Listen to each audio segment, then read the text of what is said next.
Hello, I'm Hunter, and welcome to Movie Mondays. Today for Movie Mondays, I'm going to be counting down my top 17 movies for the year 2017. Without any further ado, let's get started. First off, I'd like to rattle off some honorable mentions since I think 2017 was the best year for movies since I've been alive. Some of my honorable mentions are John Wick 2, the best action movie of the year, Wonder, a very heartwarming story, Dunkirk, the best war movie of the year, Three Billboards Outside Ebbing, Missouri, one of the most interesting movies I saw all year, Downsizing, that's a little bit of a controversial pick, not everybody loved it, but I did. The Shape of Water, the beautiful fairy tale made by Guillermo del Toro, The Greatest Showman, what a soundtrack that movie had. The songs are so catchy, that's why it's so high up for me. Guardians of the Galaxy 2. I love this movie. I thought it built on what the first one did and brought it to a whole nother level and made it even better. And then finally, The Post, directed by Steven Spielberg and starring Tom Hanks and Meryl Streep. Seeing them operate off one another is just a marvel to behold. Lastly, Baby Driver. This film is terrific and was a real struggle to leave off my list because I thought what Edgar Wright did with the directing and the editing of this movie was just masterful. Alright, now onto my list. Number 17 is Logan. I saw Logan at the very beginning of this year, and I knew that it was going to be really high on my list because Hugh Jackman's performance in that movie is just so special, and to see this character that we've grown to love for so many years kind of get a little bit of a conclusion to his story, and even following up the Wolverine, which I didn't love, I just liked, but seeing things that happened in that movie come full circle, and Laura. And a special shout out to Sir Patrick Stewart as Professor X, who just delivers a Oscar-worthy performance in this film that I think is going to get overlooked, and that's a real shame during this award season.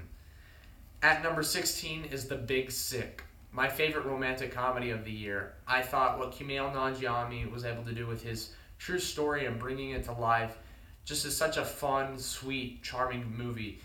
I love that he got great actors to play all of the roles in this movie, like Holly Hunter as his girlfriend's mom and Ray Romano as his girlfriend's dad. They bring a much needed level of comedy to the film.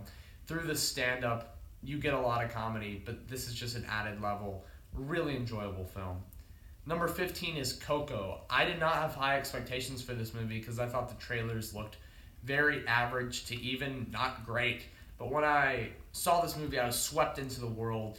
Pixar created a beautiful world of the Day of the Dead with these very vivid colors and beautiful art in this movie that's really something special. And by the end, when the final song happens, it just is pulling at your heartstrings and just trying to make you cry. And I got a little teary, and it's just such an emotional movie. Number 14, I think it's a very controversial opinion, and that's Valerian and the City of a Thousand Planets. I love this movie. This movie blew my mind in the theater. The way the visuals that Luc Besson does in this movie appear on screen is just mind-melting. Like, it's gorgeous when you're going through the planets. There's a specific scene in this movie where they're pretty much going through a shopping center, but the shopping center is in the middle of a desert, so there's nothing there, and they put on these like virtual reality type glasses. And it's one of the most incredible scenes I've ever seen in a movie. And the opening of this movie, with the song Ground Control to Major Tom, is just stellar in setting up this movie. Number 13 is The Florida Project. This is a movie, since I saw it a couple of weeks ago, I have not been able to get out of my head. What Sean Baker does with this very simple story is just so special. It's just such a slice of life. I think it's really important film because it's about things what we don't usually see in films. It's about these section of homeless people that are trying to live day to day by renting out these motel rooms. And I think William Dafoe delivers a really great performance in this movie. It's just a nice owner of the motel that's just trying to help everybody out. But the real standout is the young actress Brooklyn Pierce, who is such a funny young actress. And you're following her story through the whole film. And then by the end, when you actually see her show some emotion, it just breaks your heart. Number 12 is It. I had very high expectations for It because I'm a massive fan of the 90s miniseries with Tim Curry. And this one lived up to that completely. all of the young actors killed it as these kids. I think they completely knocked the 90s miniseries out of the water as far as quality. Just getting to spend time with these kids. And I think it's another one like The Conjuring, where it's just like this sophisticated horror, and it's not trying to go for necessarily jump scares all the time, although there are some great jump scares in this movie. It's more just kind of getting under your skin and creepy. And I think Bill Skarsgård as Pennywise the Clown lives up to Tim Curry and knocks it out of the park. Number 11, this is the first of two movies on my list that I think perfectly capture high school, and that is Spider-Man Homecoming. Yeah, I never thought Spider-Man Homecoming would capture high school, but it really does.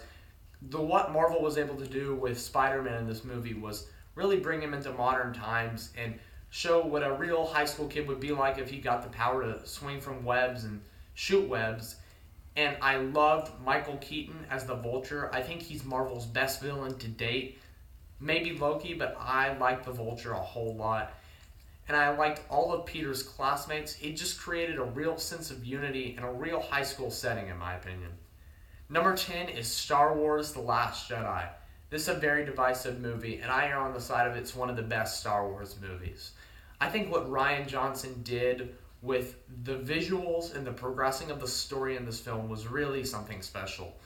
He was able to take what had done before him and change it enough so it's really different, but keep it similar enough that it still feels like Star Wars. And I think that was a tough task, and he killed it. I think Mark Hamill as Luke Skywalker in this film is the major breaking point for some people, but I think that character perfectly portrays where Luke Skywalker would go later on in his life. And when some final moments happen in this movie, there's some tears in people's eyes because there's some really touching moments. And my boy, Poe Dameron, continues to knock it out of the park as my favorite for this new trilogy. Number 9 is Molly's Game. This is directed by Aaron Sorkin. It's his first directorial movie, and I think he knocked it out of the park. Jessica Chastain as Molly Brown kills it as this high-profile poker princess. And just the intrigue in this movie, keeping you captivated for the whole 2.5 hours. This movie is long, but it keeps you glued to the screen for the entire runtime, and you don't ever really feel the length. And he keeps it extremely energetic, besides the fact that it's mainly just people in rooms talking for the whole movie and playing poker. It's very exciting. Number 8 is the most underseen movie of the year, and that is Brigsby Bear. I love Brigsby Bear. Brigsby Bear is a sweet story about a guy who was kidnapped as a child and then is released and wants to make the final episode of the show that his kidnapper had made for him called Brigsby Bear. And I think this is truly a movie for everybody that nobody saw. And I think it captures what it feels like to just hang out with friends and make movies and try to be creative. And I know after I saw it, I felt inspired to go try to create content. And I would highly recommend it to everybody. Number 7 is Lady Bird. This is the other movie about high school, and I think Saoirse Ronan just truly shows that she is one of the greatest actresses of our generation. From going from a film like Brooklyn to a film like Lady Bird is such a turn, but she absolutely kills it. But I think the true heart of this film is Laurie Metcalf as her mom. She just brings such a heart and warmth to this movie that makes it feel very, very real. Number 6 is another criminally underseen movie, and that's Brad's Status. Ben Stiller should be up for Oscar talk for this movie. He absolutely kills it as this boy's dad who's about to go off to college, and just that struggle of having to let your child go and experience life, and while he's also trying to relive his glory days and his friends that he views as more successful, but are they really more successful? And with Brad's Status, I would also like to throw in the Netflix movie, The Merriweck Stories New and Collected. This is another movie that should be getting Oscar talk for Adam Sandler. And I never thought I would say that, but Adam Sandler kills it in this movie. And the reason I put it here is because Ben Stiller plays Adam Sandler's brother. I would highly recommend both of these movies. I think they would make a great double feature or separate, but I would recommend you watch them. Number 5, this is a really fun movie. This is a ghost story.